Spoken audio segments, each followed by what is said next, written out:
मैं एबीपी माझा news channel से नांदेड़ से बात कर रहा हूँ, धनंजय सोळंके।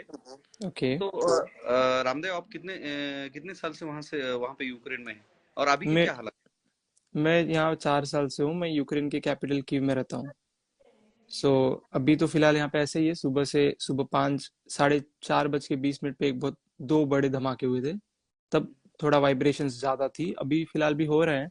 एयर स्ट्राइक चालू है। बट पता नहीं कब तक सेफ है। आपको ऐसा है कि अगर आपको सायरन बजता है बाहर तो आपको एडवाइस करा गया है कि आपको बंकर या कहीं तो भी जाना पड़ेगा उस हिसाब से। बट इसमें मतलब एम्बेसी का कोई रोल नहीं है फिलहाल। तो ऐसे लग रहा है कि एम्बेसी जस्ट मतलब एम्बेसी का कोई इम्पैक्ट नहीं है चीजों पे। एम्बेसी के पास हाथ में कोई कंट्रोल नहीं है। जब उनको पता था कि 16,000 या 20,000 लोग हैं, सबसे ज्यादा लोग जैसे देखे जाए तो दूसरे कंट्री के लोग इतने नहीं है जितने इंडियन यहाँ पे है। तो है? एम्बेसी के यहाँ रामदेव, पे रामदेव, जो नांदेड़ डिस्ट्रिक्ट कलेक्टर है या वहाँ की एम्बेसी है, उनसे कुछ कनेक्ट हो सके आप? आपके मैं फैमिली की ओर से कुछ फोन आए हैं आपको? नहीं, मैं कनेक्ट तो मैं हम लोग मतलब हमारे एम्बेसी का ऐसा फेसबुक पेज है, यहाँ पे इंस्टाग्राम पेज है, उन पे वो लोग लाइव आ जाते हैं या वो लोग अपने एडवाइजरी अपडेट कर देते हैं ताकि 16,000 लोग सब कॉल करेंगे तो उठा तो नहीं पाएंगे। सुबह भी अपडेट आया था, हम लोग उनके साथ कनेक्ट में है, ऐसा कोई प्रॉब्लम नहीं है कनेक्ट में। बट ये कंप्लीट फेलियर है हमारे एम्बेसी का। क्योंकि 15 को हमारे को फर्स्ट नोटिस आया था कि आप यहाँ से निकल जाओ, ठीक है। उसके बाद everyone was dependent on embassy because अपने इंडिया के रिलेशन रशिया और यूक्रेन दोनों के साथ अच्छे हैं। तो सबको लगा था कि इंडिया की एम्बेसी जो बोलेगी वो फाइनल डिसीजन होगा। फिर इंडियन एम्बेसी ने खुद के स्पेशल फ्लाइट्स अरेंज करवाए। 22 22 of February, 24 of February and 26 of February. So everyone was like 26 तक सेफ है क्योंकि इंडिया की फ्लाइट 16,000 या 20,000 लोग हैं। सबसे ज्यादा लोग जैसे देखे जाए तो दूसरे कंट्री के लोग इतने नहीं है जितने इंडियन यहाँ पे है। तो एम्बेसी के यहाँ रामदेव, पे रामदेव, जो नांदेड़ डिस्ट्रिक्ट कलेक्टर है या वहाँ की एम्बेसी है, उनसे कुछ कनेक्ट हो सके आप? आपके मैं फैमिली की ओर से कुछ फोन आए हैं आपको? नहीं, मैं कनेक्ट तो मैं हम लोग मतलब हमारे एम्बेसी का ऐसा फेसबुक पेज है, यहाँ पे इंस्टाग्राम पेज है, उन पे वो लोग लाइव आ जाते हैं या वो लोग अपने एडवाइजरी अपडेट कर देते हैं ताकि 16,000 लोग सब कॉल करेंगे तो उठा तो नहीं पाएंगे। सुबह भी अपडेट आया था, हम लोग उनके साथ कनेक्ट में है, ऐसा कोई प्रॉब्लम नहीं है कनेक्ट में। बट ये कंप्लीट फेलियर है हमारे एम्बेसी का। क्योंकि 15 को हमारे को फर्स्ट नोटिस आया था कि आप यहाँ से निकल जाओ, ठीक है।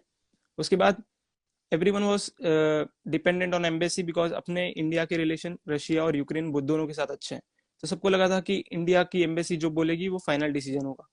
फिर इंडियन एम्बेसी ने खुद के स्पेशल फ्लाइट्स अरेंज करवाए। 22 22 of February, 24 of February and 26 of February. So everyone was like 26 तक सेफ है क्योंकि इंडिया की फ्लाइट्स अरेंज हो रहे हैं, स्पेशल फ्लाइट्स।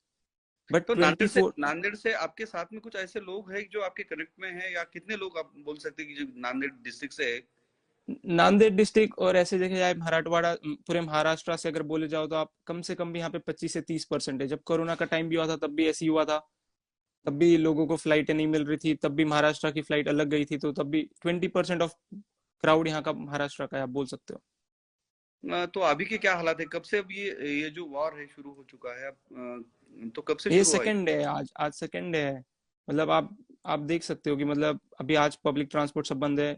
आप कहीं मूव नहीं कर सकते हो। आपको अगर आपको ऐसे लगता है कि मैं अपार्टमेंट फ्लैट में रहता हूँ, अगर आपको लगता है कि कोई सेफ प्लेस जाना है तो आपको बस ऑप्शन नहीं है, आप रिस्क है, आप बाहर निकलो तो आपको रिस्क है, आप फिर आपके खुद के रिस्क पे बाहर निकलो। और एम्बेसी के पास अभी तक कोई डिटेल्स नहीं है। एम्बेसी ने कल बताया कि जो लोग बॉर्डर्स पे लोग जहाँ पे अटैक हुआ वहां से कुछ उड़ के गिर रहा है या फिर उसके आसपास के जो सिविलियंस थे उनको अटैक हुआ है। ऐसे नहीं कि सिविलियंस को अटैक कर रहे हैं, ऐसे मतलब खुला सिविलियंस को कोई अटैक नहीं है। बट ये चीज है कि अब जिन जो जहाँ पे होगा उसके आसपास के सिविलियंस तो अटैक होंगे ही 100%। सो जहाँ आर्मी बेस है, जहाँ कोई भी बेस है, वहां पे वो लोग अटैक कर रहे हैं। उसके आसपास वाले सिविलियंस वो लोग क्या कि ये कर रहे हैं। इंडियन एम्बेसी ने क्या किया? आप कनेक्टेड हो चुके हैं इंडियन एम्बेसी से? मैं बता रहा हूँ ना आपको, इंडियन एम्बेसी सिर्फ डेटा ले रही थी, डेटा है उनके पास, सब कुछ है।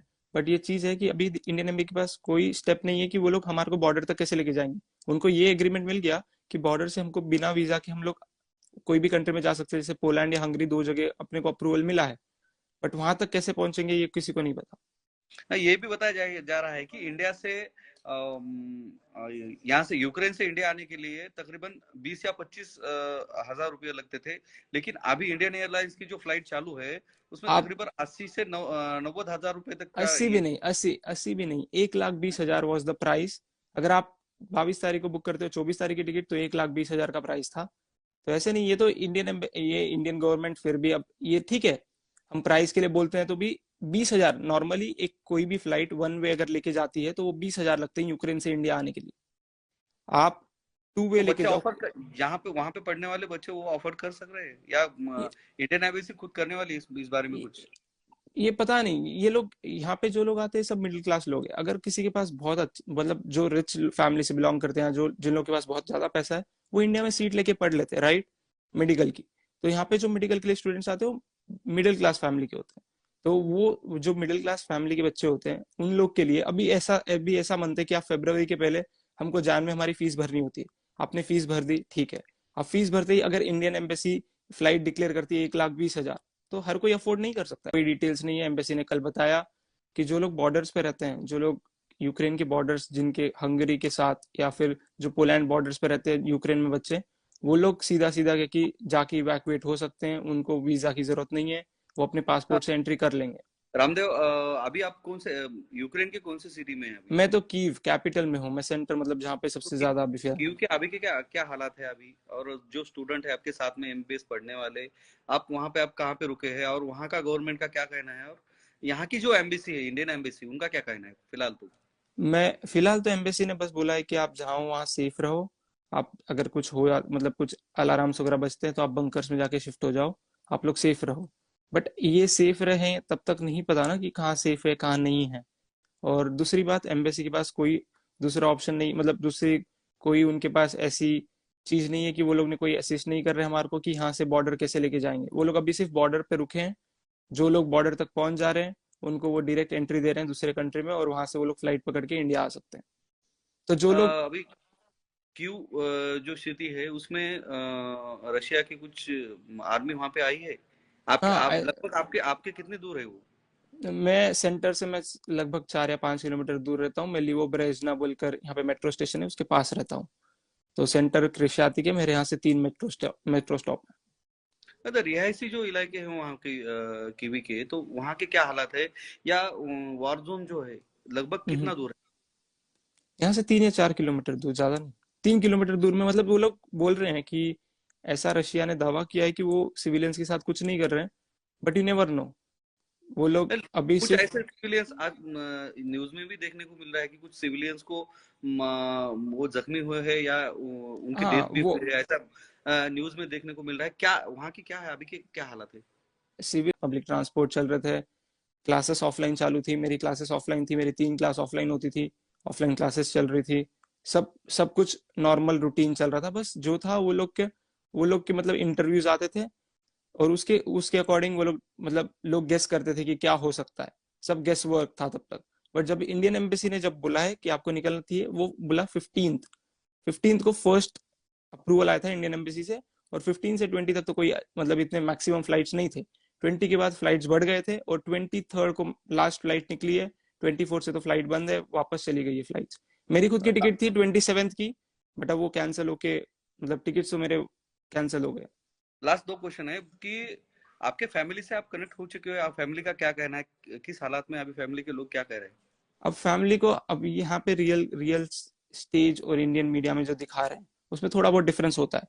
तो फैमिली में कैसा है, पैनिक क्रिएट हो रहा है, फैमिली को पूरा पैनिक है। वो लोग देख सक रहे हैं विजुअल्स, ऐसे मैं यहाँ पे बैठ के मैं खुद भी विजुअल्स नहीं देख सकता हूँ कि कहाँ अटैक हो रहा है क्या नहीं। बट मैं भी न्यूज देखूंगा तभी देखूंगा।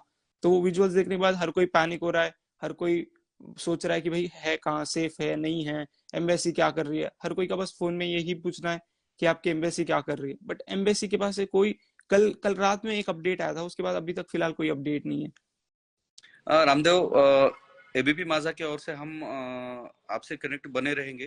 तो आप जो इंडियन गवर्नमेंट है इनसे एबीपी की माजा के थ्रू क्या कहना चाहेंगे?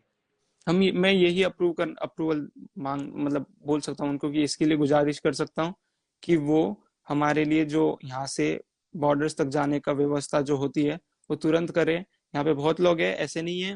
वो लोग अभी क्या कि बॉर्डर्स वालों को देख रहे हैं, बट कीव अभी सबसे ज्यादा अटैकिंग पोजीशन में कीव है। उन लोग को कैप्चर पूरा यूक्रेन करना है, तो तब वो कीव को कैप्चर करेंगे, तभी पूरे यूक्रेन को कैप्चर करेंगे। तो पहले सबसे पहले कीव के लोगों को यहाँ से हटाए। एबीपी माझा, उघडा डोळे बघा नीट।